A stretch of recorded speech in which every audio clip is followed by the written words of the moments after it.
Kisha tena jioni hii ya leo kwa ajili ya kupokea sehemu ya kile ambacho Mungu amekikusudia kwa ajili yako. Nataka nianze kwa maneno haya.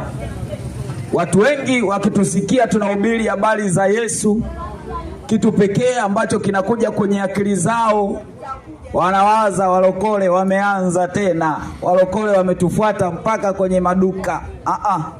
Ukitusikia tunahubiri habari za Yesu, ujue tunahubiri habari ambazo zitayageuza maisha yako kwenye nyanja zote.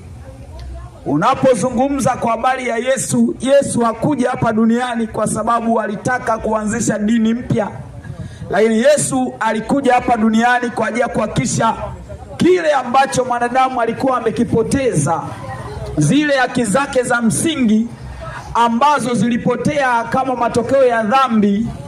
Yesu alipokuwa anakuja hapa duniani alikuwa anakuja kuturudishia kile ambacho tulikipoteza. Tangu mwanzo Mungu alipomuumba mwanadamu, alikusudia kuona mwanadamu anakuwa na maisha mazuri. Alikusudia kuona mwanadamu anaishi kwenye utele, kwenye ustawi, kwenye mafanikio. Ndio maana kwa wasomaji wa Biblia utakubaliana na mimi, kwenye kitabu cha Mwanzo sura ya 2 tunaona mwanadamu alipoumbwa aliwekwa na Mungu ndani ya bustani. Kwa tafsiri nyingine tunaona Mungu alimweka mwanadamu mahali ambapo angekuwa anaweza kupata mahitaji yake. Tunamwona Mungu alimweka mwanadamu mahali ambapo anaweza akapata mkate wa siku kwa siku. Kwa hiyo mapenzi makamilifu ya Mungu kwenye maisha yako mama unayenisikia, mapenzi makamilifu kwako baba unayenisikia, tangu mwanzo ni Mungu alitamani kuona unamiliki. Ni Mungu alitamani kuona unatawala. Ni Mungu alitamani kuona unakuwa na mafanikio kwenye kazi zako za mikono. Lakini changamoto ambazo tunazipitia sasa ni matokeo ya dhambi. Kitabu cha Mwanzo sura ya 3 ukianzia mstari wa 1, Biblia inasema nyoka alikuwa mwerevu kuliko wanyama wote wa mwituni ambao Mungu alikuwa amewaumba. Na baada ya kuwadanganya Adam na Eva pale bustanini, tunaona moja ya matokeo ya dhambi ambayo yalitokea pale bustanini ni kula kwa jasho. Kula kwa jasho haikuwa mapenzi ya kwanza ya Mungu. Kula kwa jasho haukuwa mpango mkamilifu wa Mungu kwa mwanadamu. Lakini kula kwa jasho ni matokeo ya utendaji wa dhambi. Dhambi ndio ambayo imepelekea mwanadamu analazimika kufanya atumie nguvu kubwa ili afanikiwe. Kwa hiyo tunapokuletea injili ya Yesu Kristo, mama unayenisikia, utuelewe ya kwamba hatujakuletea ili tutangaze dini zetu nzuri tulizonazo. Unapotuona tunahubiri injili, tunakutangazia ule mpango kamilifu wa Mungu ambao anao kwa ajili ya maisha yako. Mungu anatamani kuona unafanikiwa. Mungu anatamani kuona unapiga hatua. Mungu anatamani kuona maisha yako yanakuwa bora. Ni mapenzi makamilifu ya Mungu kuona vijana mlioko mahali hapa mnafanikiwa. Ni mapenzi makamilifu ya Mungu kuona wamama wazuri mnaopambana. Unatoka nyumbani asubuhi na mapema, unarudi usiku. Unatamani kupata riziki kwa ajili ya kuhakikisha watoto wanaenda shule, kwa ajili ya kuhakikisha watoto wanakula vizuri, unapata kodi. Mungu ni mapenzi yake makamilifu kuona ya kwamba unaishi vizuri. Na Mungu ili kuthibitisha hilo alimpa mwanadamu baraka. Kwenye kitabu cha Mwanzo sura ya 1 ukisoma kuanzia mstari wa 28, Biblia inasema Mungu alipomuumba mwanadamu alimbariki na akampa nguvu itakayomsaidia kuzaa, akampa nguvu itakayomsaidia kuongezeka, akampa nguvu itakayomsaidia kuenea, akampa nguvu inayomsaidia kutiisha na kutawala. Lakini matokeo ya dhambi ndio ambayo yamepelekea mwanadamu anaishi maisha ambayo wakati mwingine hata yeye hayafurahi. Matokeo ya dhambi ndio yanafanya mpaka muda mwingine wasanii wanaimba ya kwamba wanaume tumeumbwa mateso, kuhangaika. Lakini ukweli ni kwamba Mungu hakutuumba ili tuteseke. Ukweli ni kwamba Mungu hakutuumba ili tuishi maisha fulani hivi ya mahangaiko. Mungu alituleta hapa duniani kwa ajili ya kutawala kile alichokiumba. Mungu alituleta hapa duniani kwa ajili ya kuhakikisha kwamba ule uumbaji ambao ameutengeneza sisi wanadamu tuumiliki. Na kwa kuthibitisha hilo, jioni ya leo nitaenda kukufundisha kwa habari ya nguvu za kupata utajiri ambazo zipo kibiblia, ambazo kila mmoja upo nazo, ambazo uwe una Mungu au uwe na shetani utazihitaji ili upige hatua. Kwa nataka nikakufundishe kwa habari ya nguvu za kupata utajiri ambazo Mungu wa mbinguni amempa kila mmoja kwa usawa. Kila mtu aliyezaliwa na mwanamke ana fursa ya kuwa tajiri au maskini, kwa sababu aina hiyo ya nguvu Mungu ameitoa. Hayupo shetani ambaye amewahi kuumba mwanadamu yoyote. Wanadamu wote akiwemo shetani tuliumbwa na Mungu mwenyewe. Lakini matokeo ya watu wa Mungu kuto kujua nini ambacho baba yao wanacho, matokeo ya watu wa Mungu kuto kujua kile ambacho Mungu anacho kwa ajili ya maisha yao, yamewapelekea kuishi kwenye utumwa. Imefika hatua watu wanaamini ya kwamba mtu anayetumia nguvu za giza ndio anatakiwa kuwa na mafanikio kuliko watu wanaomtegemea Mungu wa mbinguni. Niko hapa jioni ya leo kwa ajili ya kutangaza habari ya mtu mmoja unayenisikia, mtu mmoja ambaye unatamani kumwona Mungu akikusaidia kwenye maisha yako, mtu mmoja ambaye unatamani kuona Mungu anageuza uchumi wako. Nitaenda kukufundisha kwa habari ya nguvu za kupata utajiri ambazo Mungu anazo kwa ajili yako, ambazo Mungu anazo kwa ajili ya biashara yako. Unasema pasta, wanaloga sana. Nataka nikuhakikishie ukiwa nazo hizi, hata kama wangeungana wachawi wa dunia yote hawatakuweza. Unalogwa kwa sababu kuna nguvu huna. Unalogwa kwa sababu kuna vitu hujui. Kuna uwezo ambao Mungu amewekeza ndani yako hujaufahamu. Ndio maana shetani anaonekana ana nguvu kuliko wewe, ila ukweli ni kwamba shetani sio mkubwa kuliko mtu. Ndio maana Mungu anatuokoa na anatuacha tuendelee kuishi hapa duniani. Kwa nini anatuokoa na anatuacha tuishi hapa na shetani yupo? Kwa sababu anajua uwezo aliowekeza ndani ya mwanadamu unaweza ukamshinda shetani. Kaka unayenisikia, mimi tangu mwaka 2013 nikiwa form 1 nilisikia hizi habari za Yesu na nikampokea Yesu, na nimemuona Yesu akinisaidia kwenye hatua tofauti tofauti. Nilipokuwa sekondari, kabla sijaenda form 5 na form 6, watu wakasema ukienda form 5 utabadilika. Sijawahi kubadilika. Nilipomaliza form 6 najiandaa kwenda jeshini, wakasema ukienda huko ni balaa, huko matusi yametawala, ukienda huko lazima uache wokovu. Sijawahi kuacha. Nilipokuwa naenda chuo, wakasema watu wengi walipoenda chuo wameharibikiwa, na wewe tunakupa muda tu, ukifika chuoni utabadilika. Sijawahi kubadilika. Ninamwona Mungu akinisaidia kwenye maisha yangu. Inawezekana ukawa na mafanikio na ukamtegemea Mungu. Inawezekana Mungu akakubariki kiuchumi. Inawezekana ukawa unaendesha bodaboda. Inawezekana ukawa na mgahawa, ukawa na duka, ukawa na chochote ambacho mwanadamu anakifanya cha kiuchumi, na bado ukawa na Mungu. Unaweza kumtegemea Mungu na akayainua maisha. Unaweza ukakaa kwenye upande wa Mungu na uchumi wako ukainuka. Faida mojawapo ya kumtegemea Mungu ni kwamba Mungu atakusaidia kushinda mambo ya kiroho, lakini pia atakupa nguvu za kushinda mambo ya kimwili.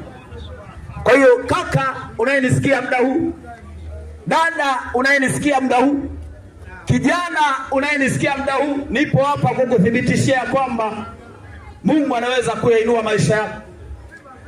Nipo hapa kukuthibitishia kwamba Mungu anaweza kugeuza uchumi wako. Nimemuona Mungu akibadilisha maisha ya watu.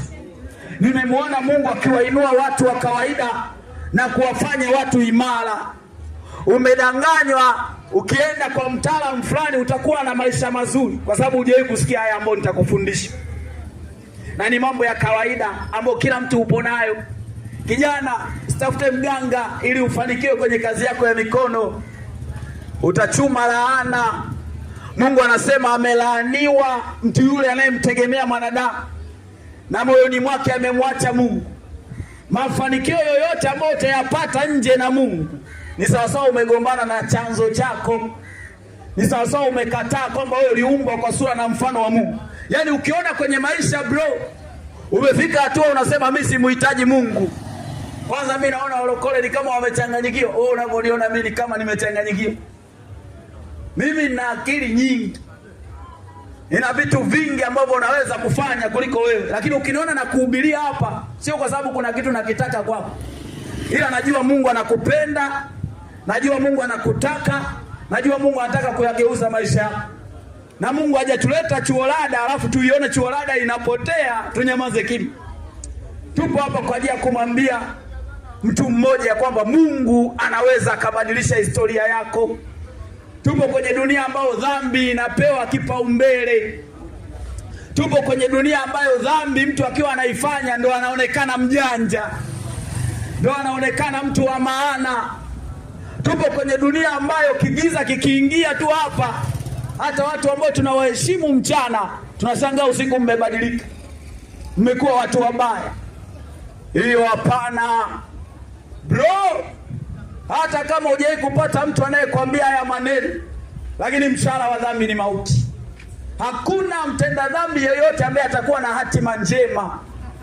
Na kwa sababu hiyo ndio maana Mungu alimtuma Yesu. Yesu hakuja kuhukumu ulimwengu. Yesu hakuja kwa ajili ya kutaka wanadamu waangamizwe. Lakini Yesu alikuja kwa ajili ya kuleta wepesi mahali ambapo palikuwa na ugumu. Yesu alikuja kutusaidia mahali ambapo kibinadamu tusingeweza. Kwa hiyo dada, usikubali kumpa mtu mwili wako ili upate kodi ya nyumba. Nasema tena dada, usikubali kutoa mwili wako wa thamani ili ule vizuri chips yai, ule vizuri kuku. Dada, usipoteze mwili wako wa thamani kwa ajili ya hela iPhone 17. Usikubali. Hizo tokataka utaziacha. Hilo wigi zuri la laki mbili utaliacha. Hiyo nguo nzuri ambayo unapewa kwa gharama ya mwili wako, kuna siku hiyo nguo utaiacha, watagombania wadogo zako. Usikubali. Kijana, usikubali kupoteza thamani Mungu aliyokupa kwa gharama ya K-Vant, kwa gharama ya sigara zile mnavuta klabu, sungura unakunywa. Mwili huo Mungu alikupa unywe maji. Yanahitajika maji tu kwenye huo mwili wako. Unatakiwa kupiga vitu maji tu yanakutosha. Kwa hiyo mwili wako hauhitaji kuongezwa kitu kingine. Ndio maana hata waliotengeneza hizo pombe wanasema ukinywa hizo ni hatari kwa afya. Kwa chochote ambacho hata mtengenezaji mwenyewe anasema kina madhara, ukiona wewe unakitumia, unahitaji mtu kama mimi nikwambie achana nacho, kwa sababu hatima yako haitakuwa njema. Wamesema unywaji wa pombe kupita kiasi ni hatari kwa afya. Kama ni hatari kwa afya, tuna uhakika ya kwamba kwa kadri ambavyo unafanya hicho kitu, kuna namna ambavyo kinaharibu mwili wako, kuna namna ambavyo kinaharibu heshima yako, kuna namna ambavyo kinapoteza ule utambulisho mzuri ambao Mungu alikusudia uwe nao. Hakuna mtu ambaye anamheshimu mtu anayeishi maisha ambayo yapo kinyume na Mungu. Hata kama ungekuwa ni kijana fulani wa heshima, lakini kuna wakati watu wanaanza kukudharau. Nasikia baharia au mabaharia tu ndio watakuwa karibu na wewe. Ila watu wa maana, watu ambao wanaweza wakakushika mkono, wakakusaidia ufanye vitu vilivyo bora, wanakuwa wanakuogopa.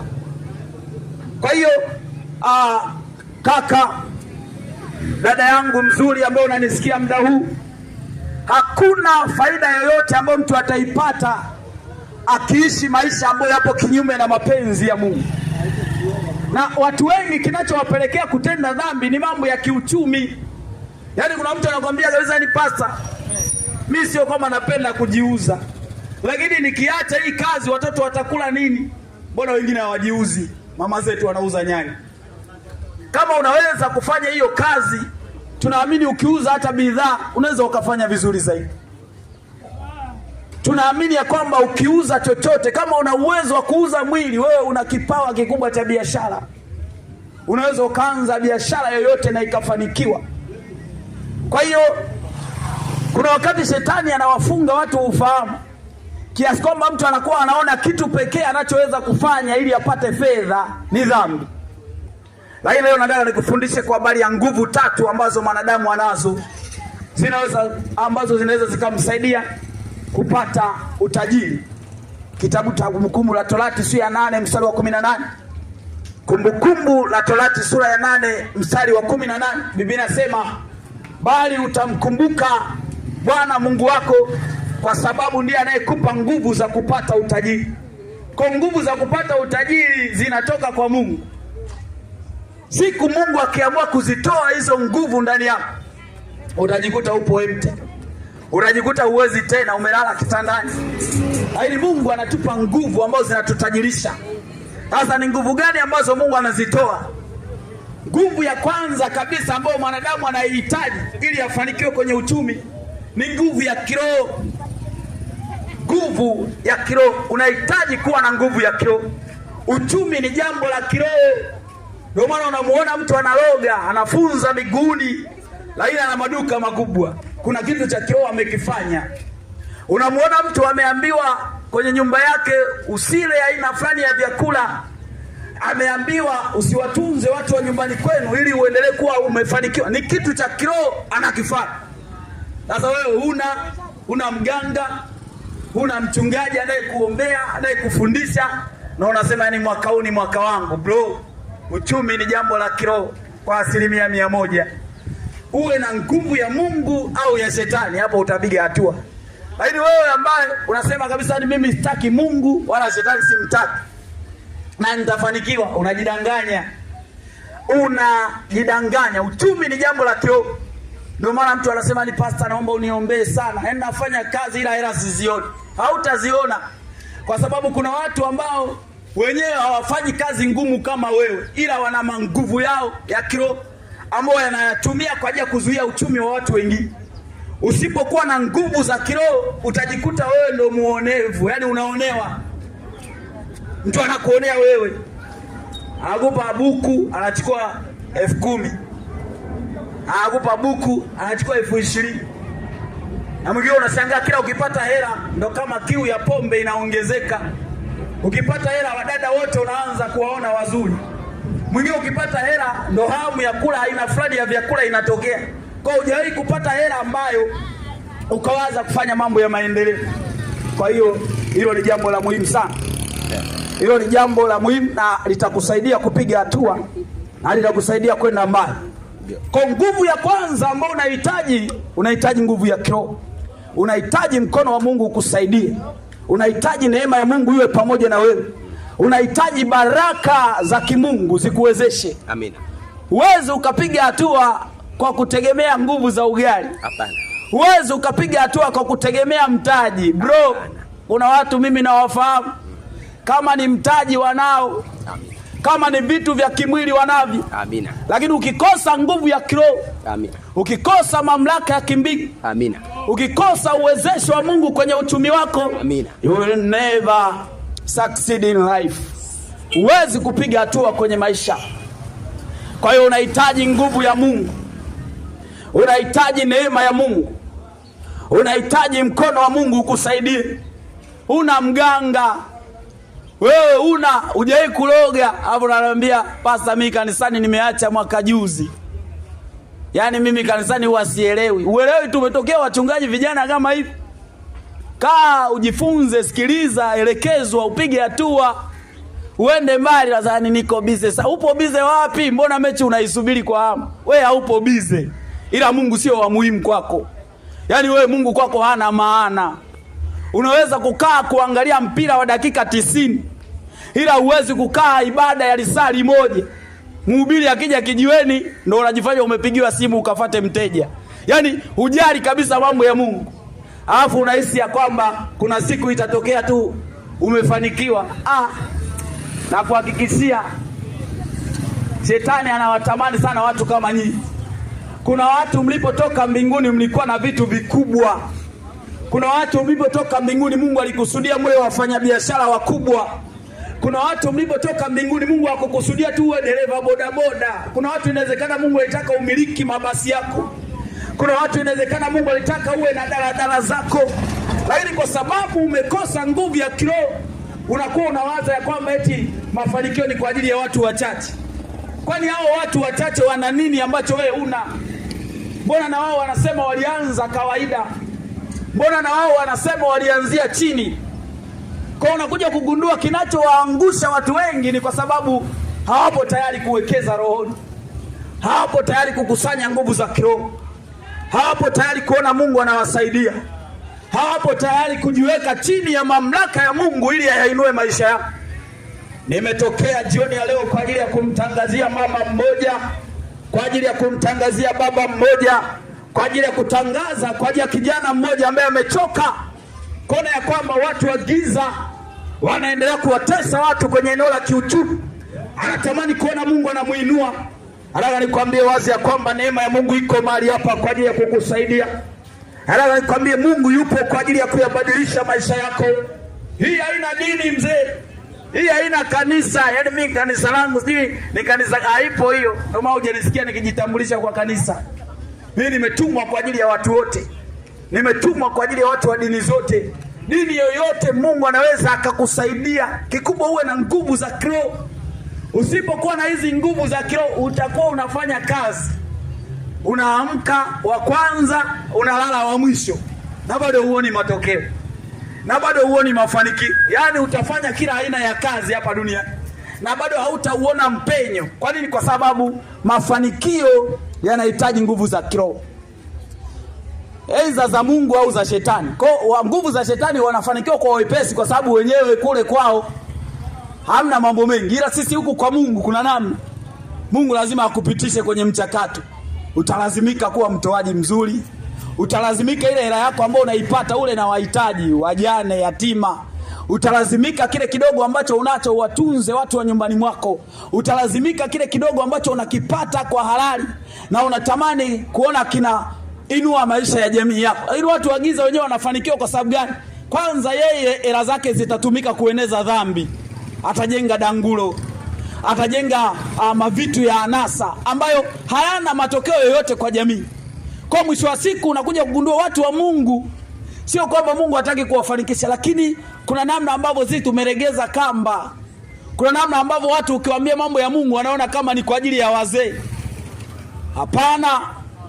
Kama vijana wadogo wanakubali kufa kwenye umri mdogo ili tu apate nguvu, awe tajiri, awe maarufu kwa miaka 5, yupo tayari kulipa gharama ya namna hiyo. Hata wewe kijana ambaye unanisikia hapo, ukiamua kwa dhati ya moyo wako kwamba natamani huyu Mungu unayemsema ageuze maisha yako, na kuhakikisha Mungu atayageuza maisha yako, na kuhakikisha Mungu atakutoa chini, atakuinua. Japokuwa Mungu kuinua kwake sio kwa ghafla. Mungu anakutoa ngazi kwa ngazi. Mungu anaenda na wewe mdogo mdogo. Mungu hakuvushi madarasa. Mungu anakupitisha shule yake kwa polepole, lakini ina matokeo ya uhakika. Mungu mafanikio yake sio kama ya dunia hii. Watu wa dunia hii unafanikiwa ghafla, unajikuta umepanda ghafla. Lakini Mungu yeye akitaka kumuinua mtu anamtoa ngazi kwa ngazi. Unaniona leo nahubiri na speaker. Kuna siku utaniona nikiwa mbali sana. Unaniona leo nakuja hapa, inawezekana kuna mtu ananipuuza. Kuna siku atajivunia kwamba hatukujua tupo na mtu wa maana kiasi hichi. Kwa nini? Kwa sababu Mungu anaangalia uaminifu wako kwenye mwanzo mdogo. Mungu anaangalia jinsi gani ambavyo unaweza ukakubali kutembea naye wakati watu hawajaona wewe ni nani. Mungu anaangalia uaminifu wako wakati hajakuinua, wakati hajakufanya maarufu, wakati ambapo dunia haijajua hata kama kuna mtu kama wewe. Mungu yupo hivyo. Ila shetani yeye ndio huwa anawafanya watu ghafla tu anatokea, alafu baada ya muda fulani mnasikia alisukumwa akaanguka. Kwa shetani yeye atakufanya uvume kwa muda, ila ukipotea umepotea mazima. Ila Mungu yeye atakuchukua ngazi kwa ngazi. Utatoka kuwa mtu wa kawaida, atakupandisha tena kidogo, atakupandisha tena kidogo, mwisho wa siku utakuwa juu sana. Biblia inasema Mungu anamuinua mnyonge, anamtoa mnyonge kwenye mavumbi alafu anamketisha na watu wakuu. Anamtoa mnyonge kwenye mavumbi alafu anamketisha na watu bora. Kwa dada unayenisikia, mama unayenisikia, kijana unayenisikia, usiniambie wewe unatuambia mambo ya kufanikiwa na Mungu, mbona huna chochote? Nipe miaka 2 alafu nitafute tena. Uje tena uniambie halo sikuamini wewe kweli ni mtu wa Mungu. Kwa hiyo nataka nikuhakikishia kwamba nguvu ya kwanza ambayo unahitaji kaka, unahitaji nguvu ya kiroho. Yaani unahitaji, ndio maana unakuta kuna majitu yameoga njia panda. Akauzi biashara, kameambiwa ukiweka njia panda sijui hizi dawa sijui takataka gani, kuna watu watapita hapo. Kuna watu wananyota. Kuna watu wametoka mbinguni wakiwa na vipawa. Kuna watu wametoka mbinguni wakiwa wamewekewa kabisa biashara ndani yao, kwamba huyu mtu akifanya biashara anafanikiwa. Kwa mtu akienda kuloga anaambiwa utaoga saa 9 ya usiku. Mimi nimewahi kuwepo Kigamboni kule, nikaga naonaga haya mambo ya ujinga. Anaoga pale na kweli kuna mjinga atakanyaga pale, wanasema tangia alipokanyaga akaanza kuumwa miguu, akaanza kuumwa tumbo. Lakini kuna mtu aliloga ili afanikiwe kwa kutumia mambo ya giza. Sasa wewe ulogi kaka, lakini mademu unataka. Yaani ulogi, lakini hicho kiera Mungu kidogo anakupa, bado unakipeleka kwenye dhambi. Bado unakipeleka kwenye mambo ya anasa. Ukiambiwa mambo ya ibada, unaona washikaji tunahubiri hapa, tena tunakuhubiria simple, unaona hao jamaa naye ajui tu. Mimi najua kuliko unavyofikiri. Naelewa. Najua dunia inaendaje. Na ukiniona nimekuja hapa sio kwa sababu sina kazi nyingine nzuri. Lakini nahubiri haya kwa sababu ni Mungu anataka kuona unabadilika. Ni Mungu anataka kuona unapiga hatua. Hakuna mshikaji yeyote ambaye atakufariji, ambaye siku ya mwisho mtashirikiana kubeba adhabu. Kila mmoja msalaba wako ni wewe mwenyewe. Na sisi ambao tumepewa nafasi ya kuhubiri, tumeamua kuwahubiria ukweli. Haya masomo inabidi niwafundishe watu waliopo kanisani. Na hivyo ukiona na kufundisha hapa ni kwa sababu Mungu anakupenda. Ni kwa sababu Mungu anataka umuone kama chanzo cha nguvu zako. Kitakacho kufanikisha sio bidii peke yake. Bidii ni ya muhimu. Na mimi napenda kufanya kazi kwa bidii. Lakini bidii sio na Mungu, hiyo ni bidii tasa. Bidii yoyote ile ambayo haina Mungu ndani yake, hiyo bidii haiwezi kukufanikisha. Haujawahi kuona mtu amejaza duka, amejaza kabisa, lakini unaambiwa alifilisika tu ghafla. Ilitokea tu vitu vikaanza kuisha mdogo. Au mwingine anakuambia kuna panya wa ajabu wametokea. Anasema dukani kuna panya, wenyewe wakija wanakula mafuta tu chini kule kabisa. Yaani hilo hauwezi kuliuza. Wanatokea panya wanakula noti 10,000 na 5,000, wanachagua kabisa kwenye shelf. Hapo anakuambia yani wewe hata tu mtumishi, yani nimenunua sumu, nimeweka paka na hajaona matokeo. Why? Uchumi ni kitu cha kiroho kaka. Uchumi ni kitu cha kiroho dada. Usidanganyike ukautoa mwili wako ili upate fedha. Ukiona mtu anaweza kukulipa hela yoyote ili alale na wewe dadangu, ukiona mtu yupo tayari kutoa chochote ili akupate wewe, ujue una thamani kubwa kuliko hiyo hela. Ujue una thamani kubwa kuliko nyumba. Ujue una thamani kubwa kuliko gari. Kama mtu yupo tayari akupe 500,000, yupo tayari akupe milioni, yupo tayari akununulie simu ya gharama yoyote ili akupate wewe, nakwambia ungetulia, ungesubiri Mungu akuinue, ungesubiri Mungu akupe hatua yeye kwenye maisha yako. Wewe ni mtu hatari. Wewe ni mtu mkubwa. Wewe ni mtu ambaye Mungu angefanya mambo makubwa sana na wewe. Usidanganyike na dhambi ya muda mfupi. Mara zote unapojiona tamaa ya dhambi inakuja kwako, ujue ni shetani anataka kukatiza maisha yako. Yaani kama una uwezo wa kuvunja nondo za dirisha, kama una uwezo wa kuvizia mtu ameshika simu na unaweza kuikwapua na kuhakikisha kwamba kuna namna ambavyo Mungu akikusaidia, kuna namna ambavyo Mungu akikupa nguvu zake, kuna uwezesho ambao atakupa kufanya mambo makubwa zaidi. Yaani kama una uwezo kuwa mbunifu kwenye kutenda dhambi. Kama una uwezo wa kuwa mbunifu kwenye kufanya mambo maovu, na kuhakikishia Mungu akikupa nguvu yake, kuna namna ambavyo utajikuta unafanya mambo kwa wepesi. Kuna namna ambavyo utajikuta unapata matokeo makubwa kwa wepesi sana. Kwa nguvu ya kwanza ya utajiri ambao Mungu anaitoa ni nguvu ya kiroho. Ukiwa na nguvu ya kiroho, hakuna mtu atakuroga.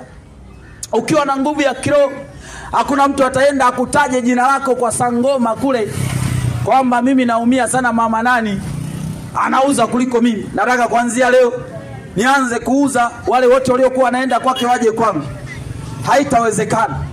Lakini ukikosa nguvu ya kiroho, utajikuta unatumia nguvu kubwa lakini hauoni matokeo. Utajikuta unafanya kazi kwa bidii, utajikuta unawekeza mtaji mkubwa, lakini bado unashangaa ni kama hatua zako hazionekani. Kwa hiyo ni nguvu nambari moja. Nguvu namba mbili ambayo unahitaji ni nguvu ya akili.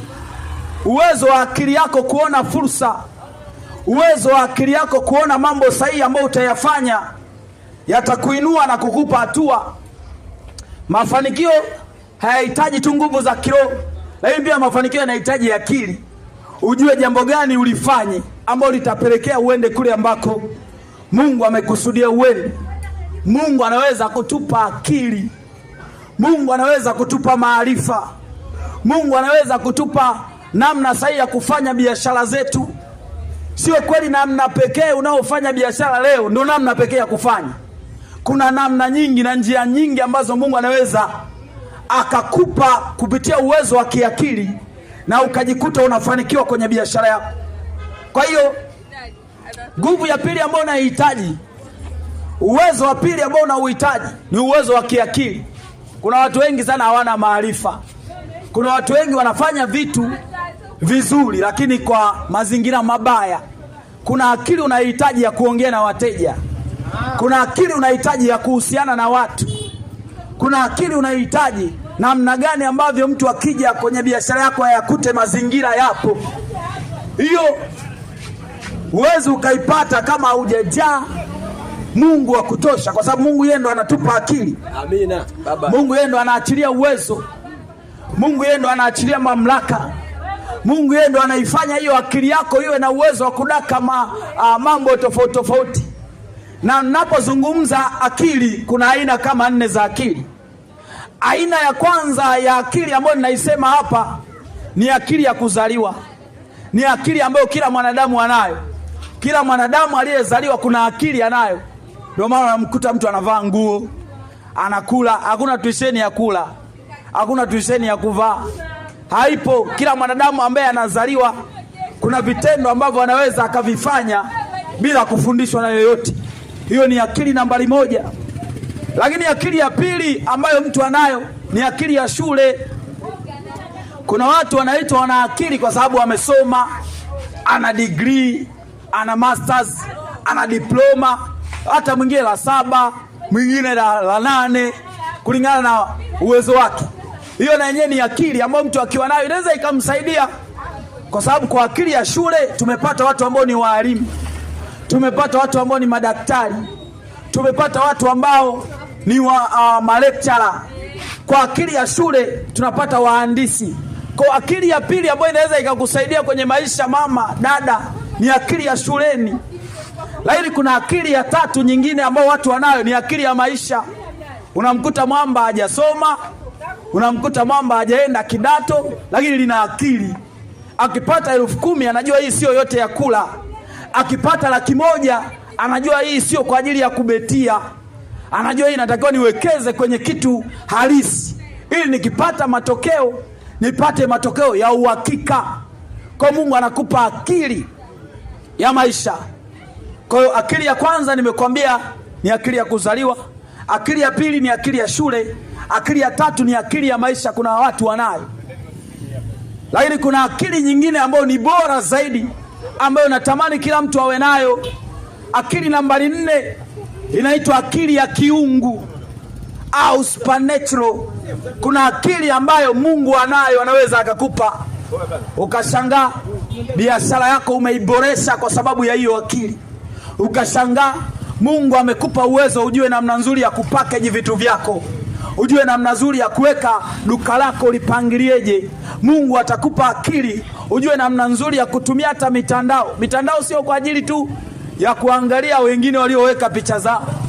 Mitandao pia unaweza ukaitumia hata wewe kwa ajili ya kuweka vitu vyako, na watu wengine wakaona, na watu wengine wakakufahamu, na watu wengine wakakujua. Kwa kuna akili ya Mungu ambayo inaweza ikakaa ndani yako na ikakusaidia kwenye uchumi wako, na ikakusaidia kwenye biashara yako, na ikakusaidia kwenye kazi zako za mikono. Na hiyo ndo akili ambayo ni superior, na hiyo ndo akili ambayo ni bora, na hiyo akili ndo ya maana ambayo unatamani kila kijana awe nayo ili imsaidie. Kwa sababu Biblia inasema Mungu analalamika, anasema watu wake wanaangamizwa kwa sababu hawana maarifa.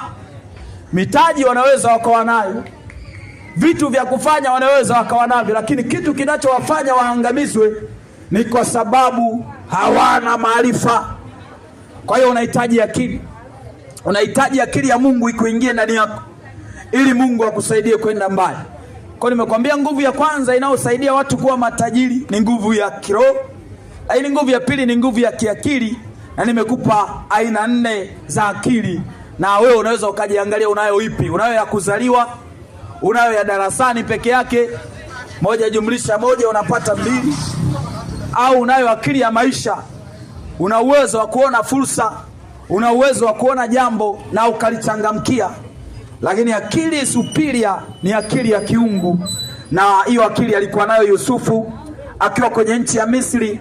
Alikuwa na uwezo wa kupanga bajeti ambayo ilisaidia taifa kustahimili kipindi cha uhitaji. Hiyo ndo akili ambayo kile kidogo ambacho Mungu anakupa unaweza ukakitunza kikasaidia kupata mkate, lakini pia kikasaidia kupata uwekezaji wa kesho yako. Kwa sababu kwenye kila hela ambayo Mungu anakupa, labda nikufundishe na hii, kwenye kila hela ambayo inapita mikononi mwako mama, kuna vitu viwili.